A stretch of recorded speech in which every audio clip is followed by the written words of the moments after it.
মার্কিন president Donald ট্রাম্পের বার্তার জেরে কড়া জবাব দিলেন ইরানের প্রেসিডেন্ট মাসুদ পেজেশকিয়ান।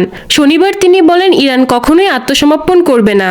এর একদিন আগে ট্রাম্প বলেন ইরানকে শর্তহীনভাবে পুরোপুরি আত্মসমর্পণ করতে হবে, না হলে যুদ্ধ চলবে। চাঁপাইনবাবগঞ্জ সদর উপজেলার একটি জামে মসজিদের কমিটি সমাজ সংস্কারের নামে গান বাজনা ও বাদ্যযন্ত্র বাজানো হারাম ঘোষণা করেছে। একই সঙ্গে এলাকার কোনো বিয়ের অনুষ্ঠানে গান বাজনা করলে সেখানে ধর্মীয় রীতিতে বিয়ে পড়াতে যাবেন না স্থানীয় আলেমরা। ইরান ও মুসলিম বিশ্বের অন্যতম নেতা আয়াতুল্লাহ আলী খামেনির মৃত্যুতে একসঙ্গে চলছে শোক আর আনন্দ প্রকাশ। এমন পরিস্থিতিতেই মার্কিন প্রেসিডেন্ট ডোনাল্ড ট্রাম্পকে ইরানের মুক্তিদাতা বলে মন্তব্য করেছেন ইরানি অভিনেত্রী মান্দানা কারিমি। ইরানের প্রয়াত সর্বোচ্চ নেতা আয়াতুল্লাহ আলী খামেনির ভূগর্ভস্থ বাংকার ধ্বংসের অভিযানে 50টি যুদ্ধবিমান অংশগ্রহণ নিয়েছিল বলে জানিয়েছে ইসরায়েলি সেনাবাহিনীর মুখপাত্র অভিচায় আদ্রাই।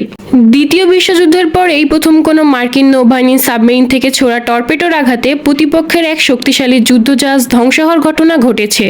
গত বুধবার শ্রীলঙ্কার কাছাকাছি ভারত মহাসাগরের আন্তর্জাতিক জলসীমায় মার্কিন এই হামলায় ইরানের যুদ্ধজাহাজ IRIS ডেনা পুরোপুরি তলিয়ে গেছে। বিশেষ ফ্লাইটে দেশে ফিরলেন দুবাইয়ে আটকে পড়া 189 বাংলাদেশি। ইরানের নতুন সুপ্রিম লিডারকে হত্যা করা হবে, ট্রাম্পের হুঙ্কার। দীর্ঘ যুদ্ধের আশঙ্কা, সামরিক ও অর্থনৈতিক চাপে পড়তে পারে ইসরায়েল।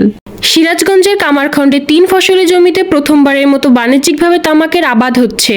কৃষকরা অতিরিক্ত মুনাফার আশায় এ ফসল বেছে নিয়েছে, তবে বিষয়টি জানেন না স্থানীয় কৃষক কর্মকর্তা। নওগাঁয় স্ত্রী সন্তানকে জবাই করে হত্যার পর স্বামীর আত্মহত্যা। জামালপুরে স্ত্রী হত্যার পর পোড়ানোর চেষ্টা, স্বামী আটক।